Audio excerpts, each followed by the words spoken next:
Good afternoon to you. 306 now News Talk 105.9 WMAL, where we are making sense of the news. Coming up today, we're going to be joined by Henry Rodgers from the Daily Caller at 3:30. We'll get the latest from him on this House Speaker race. Jim Jordan going down yet again, a second vote now, not making it through. Joe Concha will be with us at 4 o'clock today. We'll assess all of the media lies told in the last 24 hours, so obvious as they relate to the chaos in Gaza. Pat Harity joins us at 4:30, the Fairfax County Supervisor, to talk to us about the latest in Virginia early voting numbers. What do they show us? Are Republican voters securing their votes right now in the Commonwealth? And Steve Malloy is here at 5:30 as Joe Biden eases oil sanctions on Venezuela. He won't allow more drilling here. But Venezuela, that's totally fine. What do the green groups have to say about that? We'll talk to Steve about that and so much more, and we'll chat with you at 888-630-9625. 888-630-WMAL. This afternoon, in fact, as we speak, a group of anti-Israel activists, insurrectionists, have raided the Canon Building's rotunda and are demonstrating now and chanting how much they want to see Israel give up its fight back against Hamas.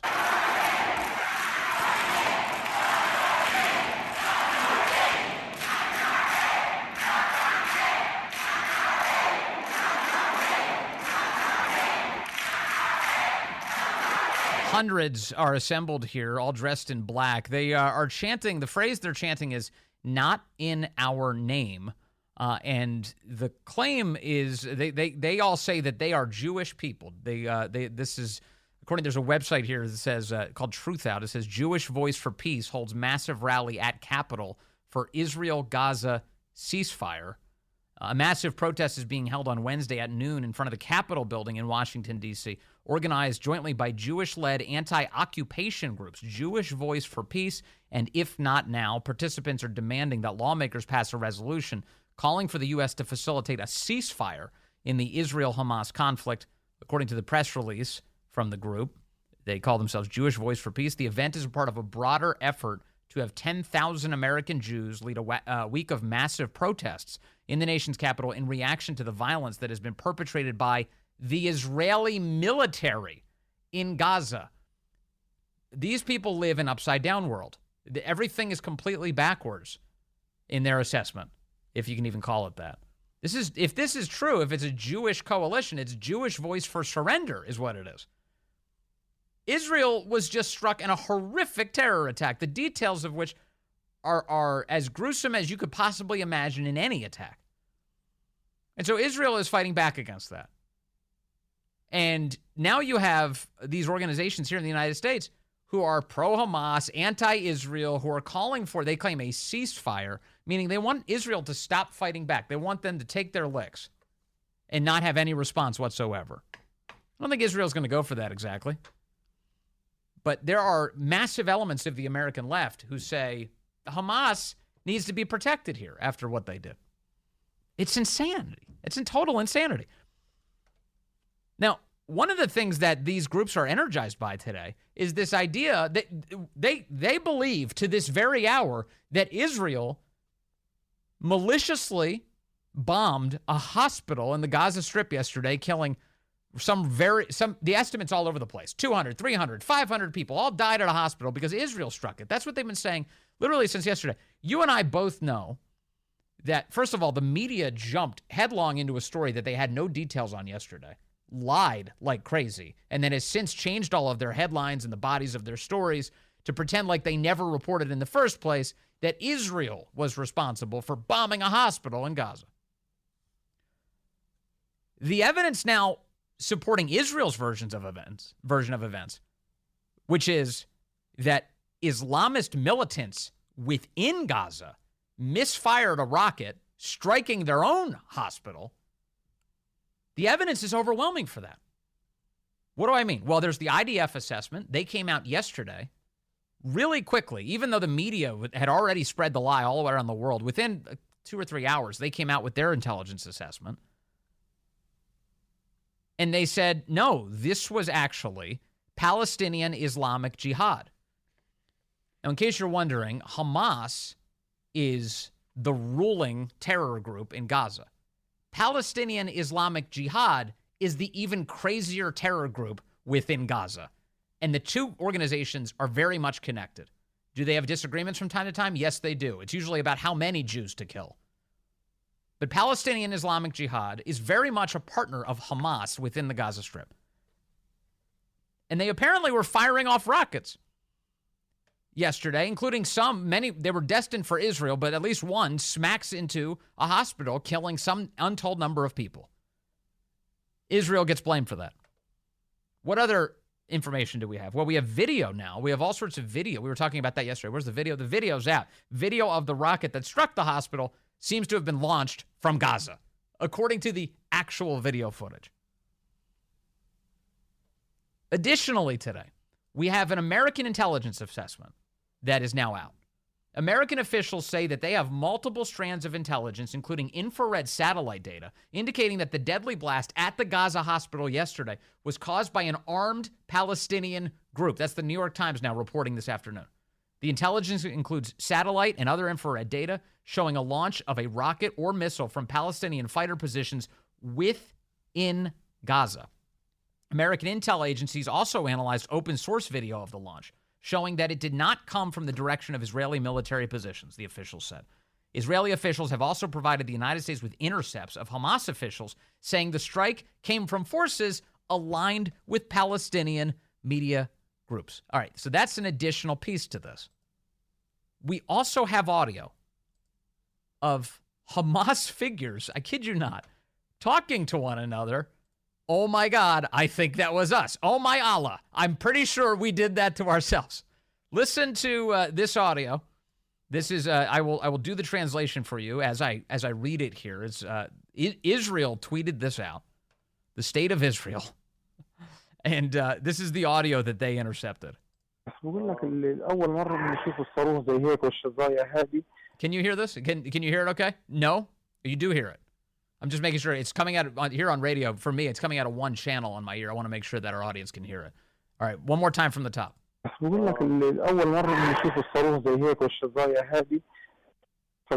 right, so he says, I'm telling you, this is the first time that we see a missile like this falling, the first operative says. And so that's why we are saying it belongs to the Palestinian Islamic Jihad. What? They are saying it belongs to Palestinian Islamic Jihad. It's from us, says the second guy. It looks like it, says the first. Who says this? They're saying that the shrapnel from the missile is local shrapnel and not like Israeli shrapnel. What are you saying? Silence. But God bless, it couldn't have found another place to explode? Never mind, yes. He says, never mind, yes. They shot it from the cemetery behind the hospital. They're firing rockets from cemeteries. You understand what's happening here? They shot it from the cemetery behind the hospital. What? They shot it coming from the cemetery behind the Al-Ma'adan. Let me see if I get this. Al-Ma'amadani Hospital. And it misfired and fell on them. This is the Hamas people talking to each other. There's a cemetery behind it, the guy says. Yes, Al-Ma'amadani is exactly in the compound. Silence. Where is it when you enter the compound? You first enter the compound and don't go toward the city. And it's on the right side of the Al-Ma'amadani Hospital. Oh, yes, I know it. Okay, so these two idiots, they're sitting there back and they're like, wait, guys, I think we fired this rocket. Now, Hamas has been out there saying, no, Israel did this. Israel did this. And the American news media very dutifully advanced that lie really aggressively, not only for our people yesterday, but around the planet. Imagine what it must be like, people living in an Arab country, and you see American media, wall-to-wall coverage, Israel strikes hospital in Gaza, killing hundreds. Well, you don't have to look that far to figure out what's going to happen with that. Here's a headline today for you from the Washington Post. Fury over Gaza hospital blast surges across Middle East. Dateline, Beirut. Israel and its staunch ally, the United States, were targets of rage, condemnation, and protest that surged across the Middle East late Tuesday into Wednesday, blamed by demonstrators and regional governments alike for a deadly blast at a hospital in Gaza that killed hundreds of people. Hundreds of people. It takes till midway through the second paragraph, the last sentence of the second paragraph of the Washington Post to finally say, Israel said it had evidence the strike was the result of a misfired rocket launched by a Palestinian militant group. So here's what happened yesterday. The media lies about this. Biden en route to Israel and to meet with Arab leaders. All of the meetings with Arab leaders get canceled. Why? Because they believed that Israel had just committed a war crime predicated on nothing. But the reality is the American news media was running with this story. Oh, yeah, Israel blasted a hospital. So all these Arab leaders cancel a planned meeting. The Arab world is up in arms. They're going crazy now over all of this. And it was all based on lies. The same media which tells you, lectures you every single day about what you're allowed to say on Facebook and Twitter and social media, that speech is violence, that you're so irresponsible, that you're spreading disinformation and misinformation. You have to be careful. We have to have trusted news sources. We need credible places to turn. Fake news is actually ruining the American body politic. All of that. What did they do yesterday? They were the single biggest purveyors of fake news. And it's destructive, isn't it? It has been the basis by which we are seeing chaos across the planet today. Because they couldn't keep their big fat mouths shut for a minute to assess what really happened. They just instantly said, well, Israel did this. Reckless and dangerous, for real. Now, despite all of the obvious evidence that exists, the IDF assessment, the American intel assessment, the audio of the members of Hamas saying that was ours, the video of the rocket itself that struck the hospital being launched from Gaza.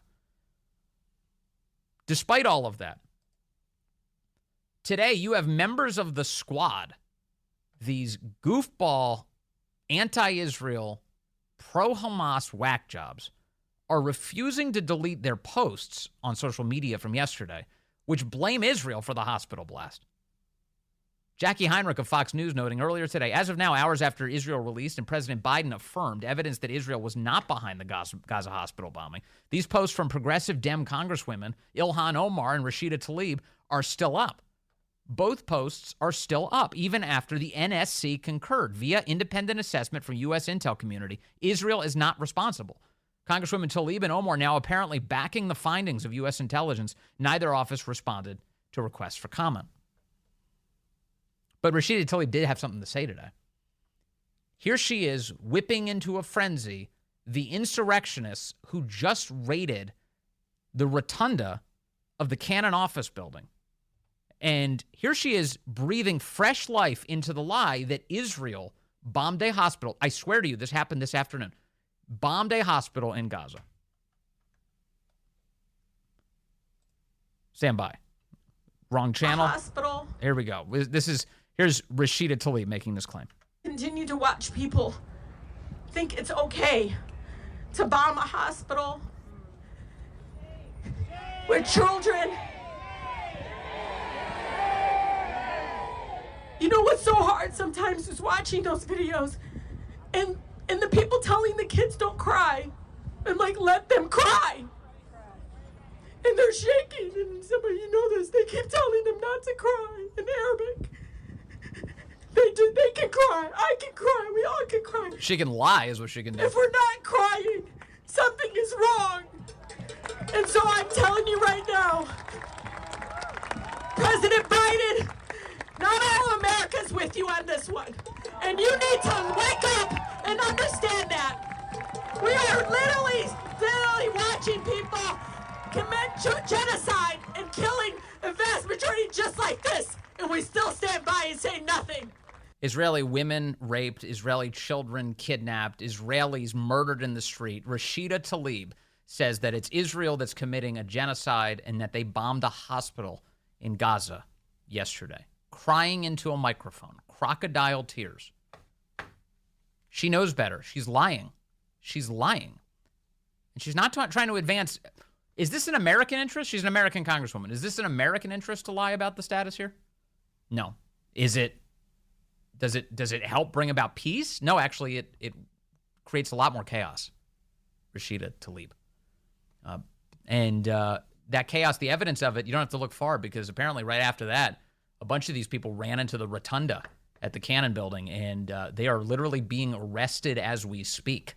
A couple of arrests are being made, but they're going on and on. They're singing. This is a very slow processing time right now. These guys these cops seem to be stuck in traffic. They can't get to the insurrection that's going on at the Capitol right now. Regarding Rashida Tlaib, speaking of Tlaib, I think it's time for her to leave Congress. John McCormick was chasing her down, the reporter today for the National Review, and said, hey, you want to take down that tweet? You going to take it down? You going to delete the tweet where you blame Israel for the attack on the hospital? She refused to say anything, and she rushed from the House floor to a car that was waiting to pick her up. You see, she has a driver. She leads a very different life than most of us.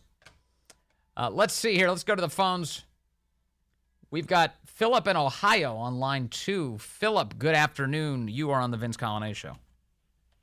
Hey, Vince, thanks for taking my call. This reminds me almost exactly, in some respects, as the alleged Koran flushing incident at allegation in 2005 from Guantanamo Bay, which was completely false. Newsweek made up a story, and there were riots all across the Middle East. I was on the Afghan desk in the Pentagon. There were dozens killed in Afghanistan and Pakistan in riots, and they took weeks, if not months, to retract the story, and then it was like, our bad. Yes, we get riots for cartoon depictions of Muhammad.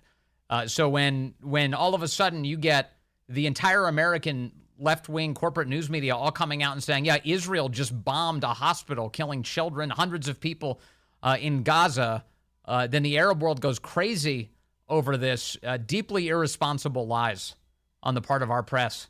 And no shame. They just George Orwelled all of those stories yesterday. Oops. Let's just change them. No correction necessary. Yeah, we've got a lot to fix in this country, don't we?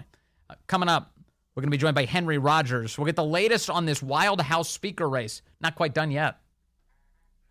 Good afternoon to you. 3:35 now. News Talk 105.9 WMAL. We're making sense of the news. Joe Concha will be with us at 4 o'clock today. We'll talk to him about the media's many, many, many lies, especially in the last 24 hours.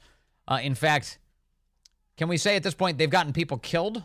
It seems like they're on track for that. It's just awful. Pat Harity will be with us, Fairfax County Supervisor, to chat with us about the latest out of those Virginia early voting numbers. Are Republicans securing their votes during this important season? And Steve Malloy is with us at 5:30 today. We'll talk energy with him, as we so often do, including Joe Biden's decision to ease Venezuelan oil sanctions. That's right. Get that oil flowing in Venezuela. Huh?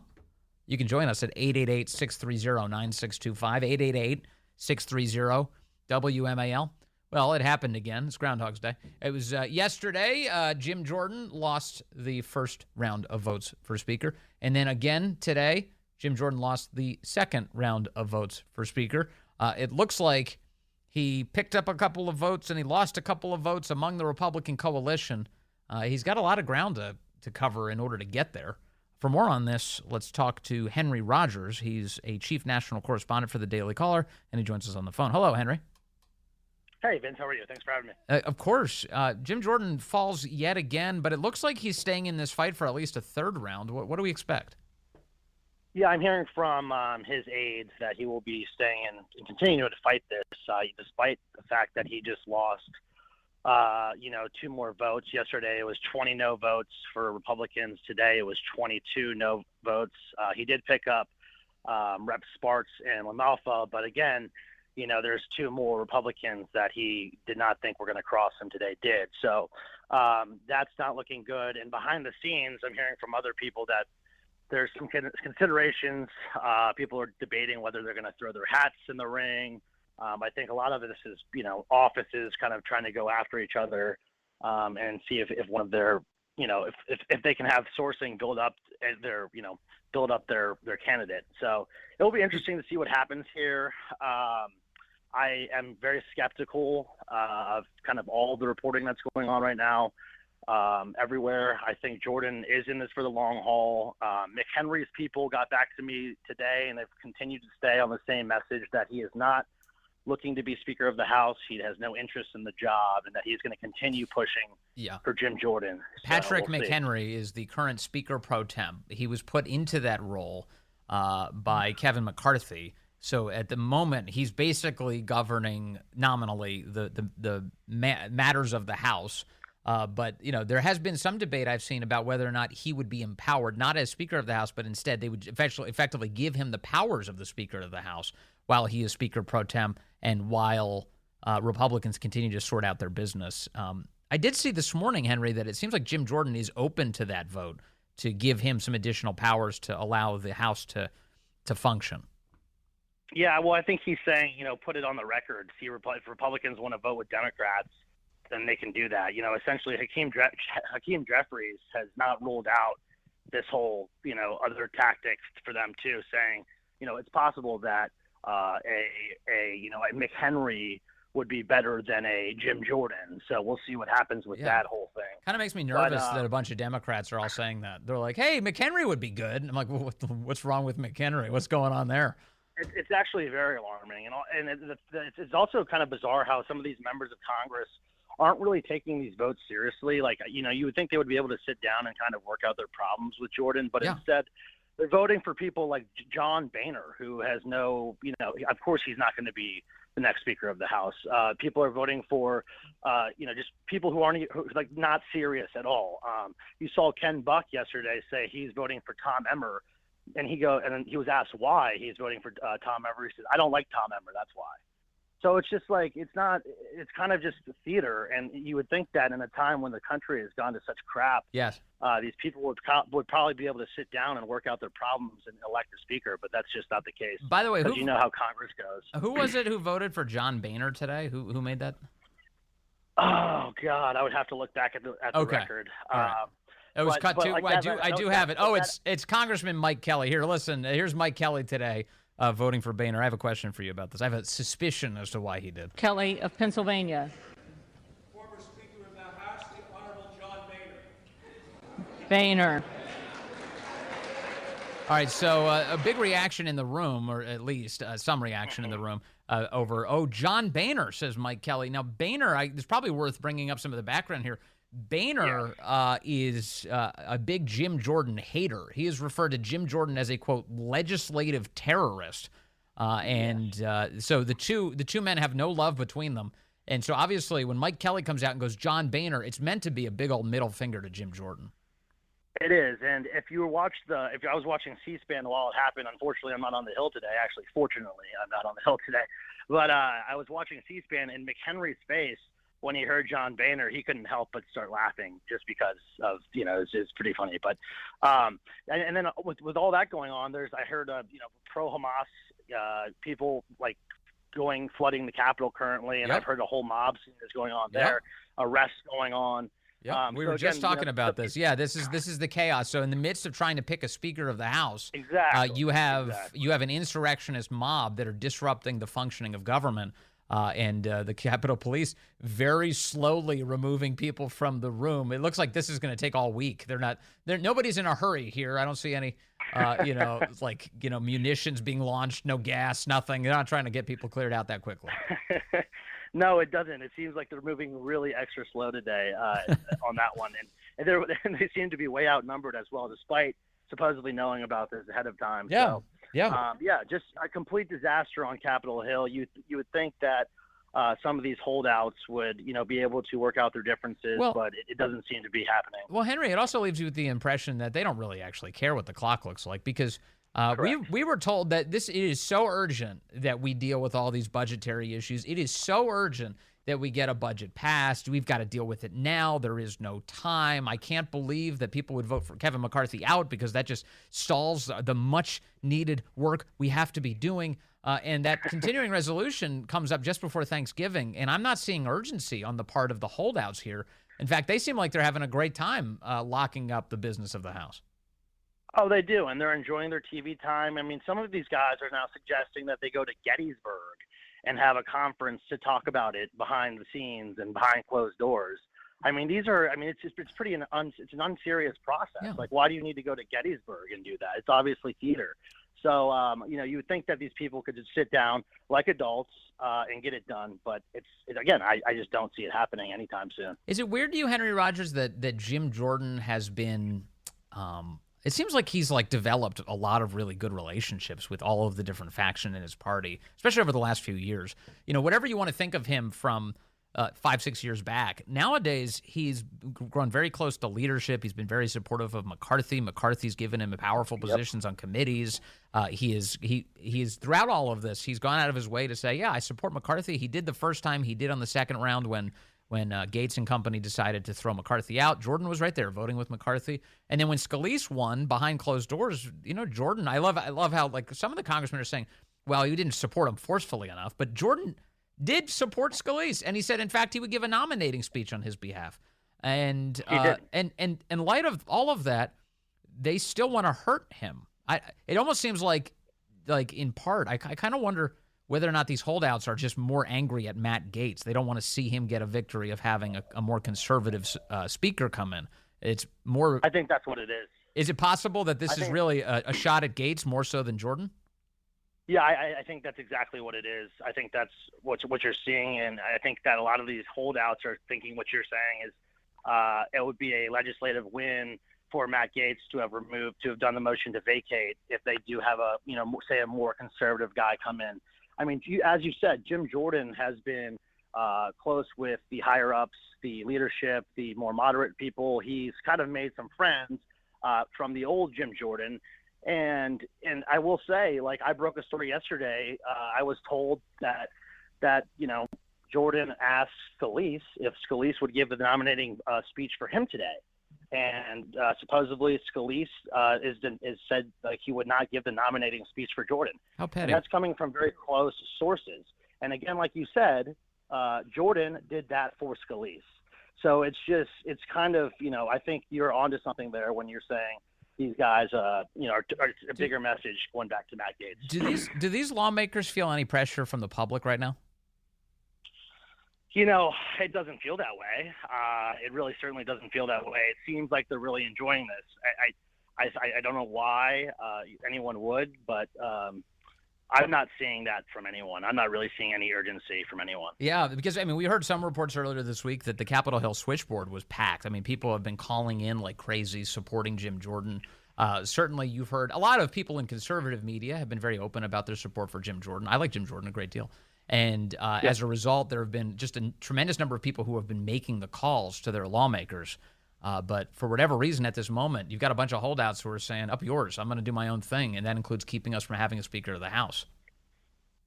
Yeah, it's a very unfortunate time. And hopefully these guys can get it together sooner rather than later. And put the country first instead of themselves. So we'll see what happens. Now, as this was all going down in the first place, I said, all that kind of hair on fire fear-mongering that I saw all over the place, this could end up with Hakeem Jeffries as Speaker of the House. I said, that's insane. That would never happen. These Republicans, as self-interested as any number of them are, would never – Hakeem Jeffries, come on, that's so stupid. But am I wrong? Is there some scenario where they could empower this guy, where they do it out of spite, or what? I remember refusing to write headlines on this matter because I thought it was just such a stupid idea and it would never be a possibility. But now it actually is kind of a possibility. If there are the moderates who do end up siding with Democrats and Hakeem Jeffries because they're pissed off at Matt Gaetz, I think that's the end of their political careers. I don't think that anyone can succeed in the conservative GOP after that. I just couldn't imagine that happening, and what an embarrassment that would be for the party. That would just be a disaster. But again, it's a possibility, which is just crazy to think about. The whole thing is so nuts. So, how do you get any sense of how long Jim Jordan has a stomach to keep doing this? Obviously, if we remember back to McCarthy, he went 15 rounds. We are only 2 done here for Jim Jordan. Will he go the distance? I think Jim will keep going. But I don't see – I think if the votes keep getting worse and worse and worse, that he'll have to do something. Right. I don't know what the party will do, though. That's the whole thing is they don't really have another, second. Scalise is out. McHenry says he doesn't want to do it. McCarthy, has said he's out. So the whole thing is just complicated, and I think most of these guys thought going into it yesterday that they would end up being able to secure Jordan in a faster way, right? But they haven't been able to do so. Finally, it's hard for me to detect from here, but do you think the American people care very much about this? I realize the closer you are to Washington, D.C., I get a lot of calls and emails. People are like, oh, no, this looks awful for Republicans. They look like they can't get their ducks in a row. This is so embarrassing. This is going to hurt them in the election. I'm sitting here going, well, I don't know. Washington is known as a noisy, ridiculous place, and it has been for a long time. And to the extent that, like, this kind of, like, inside of Congress stuff is going on, I do feel like a lot of people are like, whatever, just get back to me when you have a speaker. I'm just trying to make my ends meet. Yeah, I know. I think that's totally right. I mean, I have friends from all across the country. I live in Florida currently, and I can tell you the people I'm talking to, when I'm stressing, working these long days with covering the speaker's race, and someone calls me, I'm like, have you guys seen the TV? They're like, no, what's going on? Like, Yeah. People are not really that tuned into what's going on or care enough. I think they just want to know who the next Speaker of the House is going to be. I don't think they really care about all of the stupid drama that's going on the House floor or behind closed doors. So yeah, I think you're right. That's just my thought, and then that's just what I've noticed by talking to people. Yeah, I think you're right. I think they would like their borders secured. I think they'd like their budgets to be fixed. I think they'd like to be able to afford their lives. Yeah, their not gas be in credit card prices debt. down. Exactly. All of those things are what voters care about. I don't think they care about a little, drama between Matt Gaetz and other people on the House floor, but that's just me. But they care inside the Capitol. They're going crazy right now. All right, Henry Rodgers, thank you very much from the Daily Caller, as always, sir. Great reporting and great to talk to you. Thank you. Thinking more about what I was just discussing with Henry Rodgers at the Daily Caller, if all of this blockading of Jim Jordan that 20 or so Republicans are doing right now is really just a way to express their fury at Matt Gaetz, what a bunch of whiny little insert expletive here. This is absolutely crazy what's happening with these guys.